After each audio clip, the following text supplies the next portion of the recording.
право. Со Бујар Османи бевте на посета кај семејството на Крешник Бектеши за Рамазан Бајрам.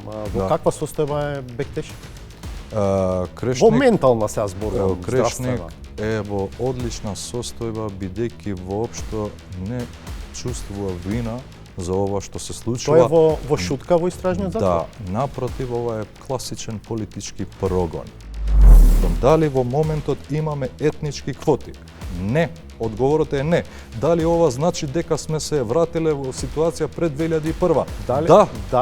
Дали албанците вработени во јавниот сектор се избркани од работа? Па не може да ги избркаш, бе. Па како сме пред 2001 година? Не сме пред 2001 година. Тие се тука, се интегрирани, се дел од јавниот сектор. Ама зошто се лутите сега? Не, па не е така, сакате да релативизирате нешто. Не ја релативизирам ситуацијата. Тоа не оди во полза ниту на македонските граѓани, ниту на албанските граѓани. Ама тоа вашиот труд го девалвира. Зошто нашиот труд да го девалвира?